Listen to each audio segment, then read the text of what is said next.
Grace, mercy, and peace to you, Internet. Welcome back to Lutheran in a Strange Land.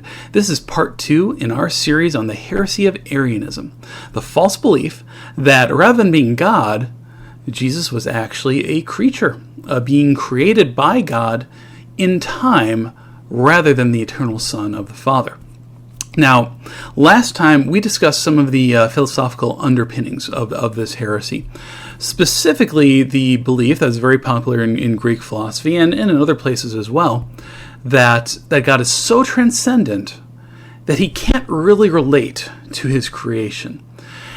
And so when you apply that philosophy to Christianity, you start to get the idea that God created Christ to be some kind of intermediary between the real God and his creation. And link to that part is in the description below, so watch that if you haven't yet. But this time, we are going to talk a little bit about the man for whom Arianism is named. Arius lived from 256 to 336 AD. He was a pastor from Alexandria in Egypt. And he bought into this philosophy about the utter transcendence of God.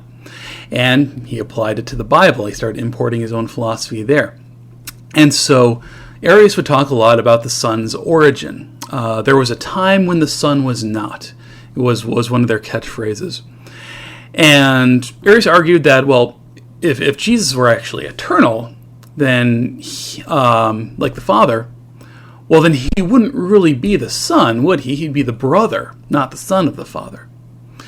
No. Jesus, according to Arius, was begotten by the Father at a point in time. He was the very first of God's creations. And he just could not understand any way in which begotten wouldn't imply some kind of temporal beginning to the Son's existence. If Jesus was truly begotten, then it would be impossible for him to not have been begotten at a specific point in time. And it's one of those areas where you have to be really careful when you take our words, our temporal words, with their temporal senses, and then you try to intersect those with eternal realities.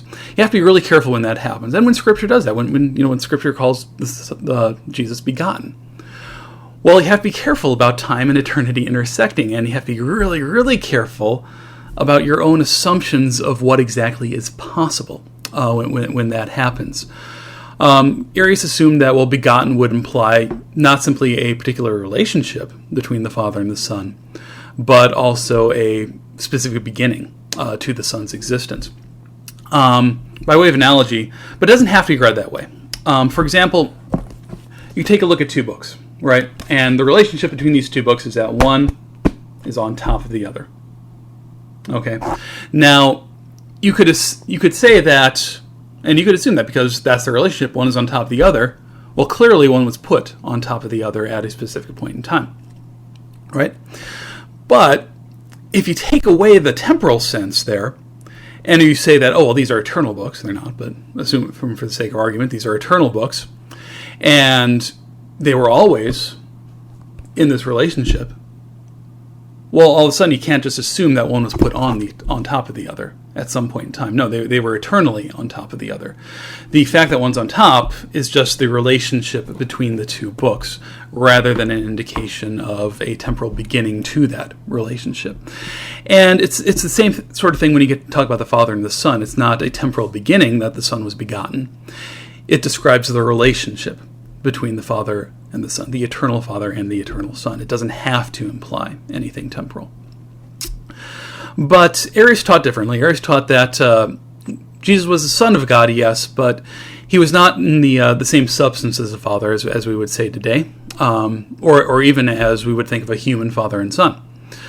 Jesus, according to Arius, was actually adopted into the divinity. He was declared to be the Son of God. And really he was declared to be God. Arius did call Jesus God. But he wasn't really God in the way that we would think of him being God. He was declared to be God. It was a status that was conferred upon this person of Jesus. And he had biblical grounds for saying this, or at least he had biblical excuses for teaching this.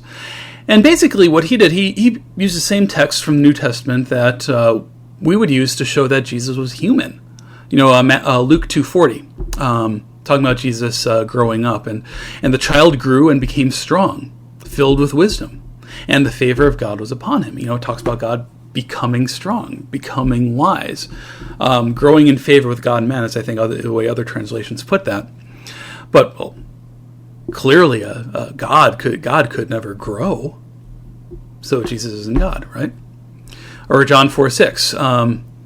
This is at Jesus talks to the woman at the well. Jacob's well was there, and so Jesus, wearied as he was from his journey, was sitting beside the well. Well, God wouldn't get weary, so clearly Jesus isn't God in the same sense that the Father is God. So again, all these verses talk about Jesus' humanity. That Jesus isn't just God, he's also man. But Arius took those as an excuse to say, well, he's not really God, he's only man. Or not only man, but only a creature. Not God in the same sense as the Father is God.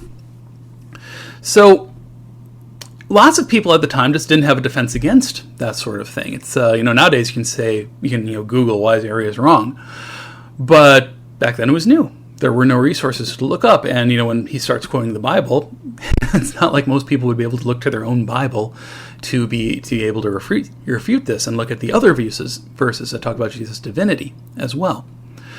So the Arians had these proof texts that they would rely on, and a lot of people found that very, very compelling.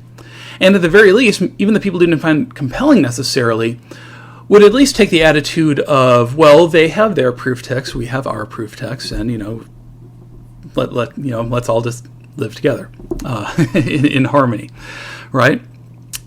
So Arius was teaching all this, and he did get in trouble with his church for doing so. His own bishop, the Bishop of Alexandria, condemned him as a heretic, and he was deposed by a synod of Egyptian bishops. And that should have been the end of it. He was teaching falsely. He was teaching this new, innovative, false doctrine that was not part of what the church had been teaching before. And he was condemned for doing so. But it didn't end there, like it should have. What Arius did, he fled to Eusebius of Nicomedia in Turkey, or what is now Turkey, before the Turks were there.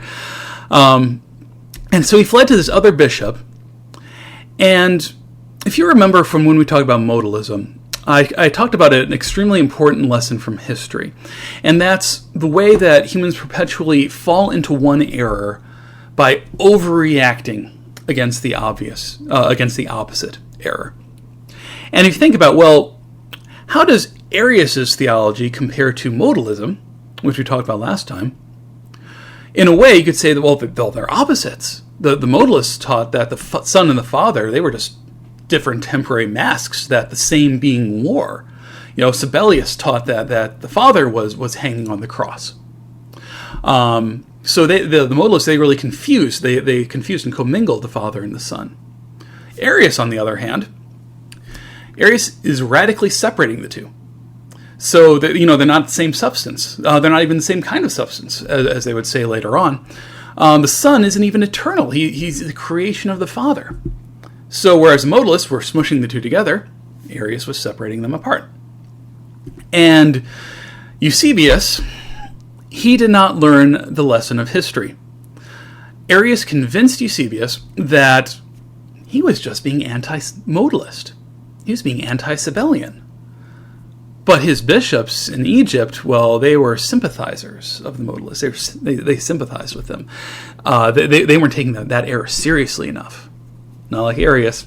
No, Arius, he was zealous enough to do the job of finishing Sabellianism once and for all, getting rid of modalism once and for all. And you might ask, well, didn't Eusebius realize that Arius was teaching that Jesus wasn't God? Kind of a big deal. And the answer to that is really no. Because Arius and his followers, they had a reputation for being very, very slippery with their use of language. Actually nailing them down on exactly what they thought Jesus was kind of like nailing Jello to a wall. They would say he was God. They would use similar language, but they would mean something very, very different by that language. They would say, yeah, Christ created the world. But what they really meant was that, well, Christ created the rest of the world. after he himself was created. They just wouldn't say that. So, as far as Eusebius was concerned, no, if there were a few oddball statements here and there about Jesus, well, that just goes to show how intensely Arius opposed Sabellianism. It was just overheated rhetoric. He was very, very passionate about refuting this heresy that the church has been battling for a while. And yeah, maybe he, overstated some things here and there, but it's not that big of a deal because he's one of the good guys. He's fighting the bad guys, therefore he's one of the good guys, right? And yeah, it's another thing that still goes on today. We still defend heretics that way today. There are Lutherans who will accept a lot of garbage theologians simply because, well, they're really strong on the gospel, right? But don't these guys, don't they also say that God's law is entirely meaningless and arbitrary? Don't they also say that Jesus didn't pay our penalty under the law because there is no penalty under the law? Don't these guys also say that any Christian who's trying to do good works is really just a self-righteous Pharisee who's trying to justify himself before God? Well, yeah, they say those things. I wouldn't necessarily put it that way, but that just goes to show how strong they are on the gospel. Yeah, we do exactly the same thing today with a lot of our false teachers. And, in politics, you can say, the enemy of my enemy is my friend. And that works to a certain extent. That does not work in theology. It does not work nearly as well. And so, but that's how Arius survived. And that's how he deceived other people. And because Eusebius accepted Arius as this zealous anti-Sabellian, and as this good guy, because he was fighting against the bad guys, well, the controversy that should have been settled in Egypt suddenly became a schism. It became this huge controversy throughout the church. And a very, very large one at that. At the height of this, it was arguable that the majority of the church might have been pro-Arian in some sense, or at least the majority of the Eastern church. When I say pro-Arian, I don't necessarily mean that they believed everything Arius taught, but that they tolerated what Arius taught. Most were like Eusebius, and they didn't really get what the Arians were actually teaching. They just wrote it off as overheated rhetoric and kind of ignored the extreme parts and tolerated the middle part because useful allies. And so Arius kind of created this reputation for himself as kind of a persecution complex, that he framed everything in terms of Sabellians and modalists who were persecuting him, and that's what his bishops were doing in Egypt. But he just wanted everybody to get along. And why can't those nitpickers who are complaining about, when Jesus, his existence began and whether he's really God in the same sense, why don't those nitpickers just stop picking nits and focus on what's really important? Because, who God is, who Jesus is, well, that's just not terribly important, I guess. So that's kind of how Arius was able to present himself in this controversy. And that's where we get to the Council of Nicaea. And starts with Constantine, Emperor Constantine. We're going to pause a little bit to talk about him. He was born in 272 AD, and he was the Emperor of Rome from 306 to 337. And Constantine, he was the emperor who legalized Christianity. He ended all those official persecutions that happened for the first few centuries of the church's existence. And he even returned confiscated property to the church. He financially supported the church and appointed Christians to high offices in the empire. And Constantine, he was involved in a long war of succession before he became emperor. He was fighting his brothers, I believe. And the empire was divided among these different factions before Constantine finally won out. And so the empire had been divided for a while, violently so, and Constantine saw Christianity as having the potential to unify his empire and bring everybody together. According to legend, at least, during this conflict, he had a vision of the cross on a banner. along with a voice that said, under this sign shall you conquer. And so he adopted Christianity, and he wanted to use that to unify the empire. And now I'm not saying that Constantine was just some political opportunist who's taking advantage of the church. I'm not saying that. I don't think that was the case. I think he was a genuine believer. But at the same time, he was also emperor. And, if it's hard for us today as voters, to avoid inappropriately mixing our political and theological concerns together, well, gosh, how much harder is that for an emperor to manage? So Constantine had hopes that Christianity was the way for Rome as well, that it would lead to unity in the empire. So you can imagine his disappointment when Christians were suddenly at one another's throats over this Arian controversy. And so Constantine, he called a church council in the city of Nicaea in 325 AD to get the church to resolve their differences. As he said in calling a council, "Give me back my quiet days and carefree nights. Do not let me spend the rest of my days joylessly." So, and the church decided, yeah, we're going to have this council we're going to get the most important bishops, we're going to bring them together in the city of Nicaea, and we are going to discuss this and resolve the conflict. And so the Council of Nicaea, that's where we get most of what we call the Nicene Creed today. Most of the creed, the article on Christ anyway. We can talk about the Filioque some other time. This is where they gathered to discuss the controversy of Arianism. It's also according to some historians, jolly old St. Nicholas punched Arius in the face. St. Nicholas was most certainly against Arianism at the time. And this is where they started to kind of hash out and try to get away from some of the slippery language that the Arians were using to promote their heresy. Again, same issue today. People use slippery language in theology all the time, especially the more postmodern varieties, of Christianity.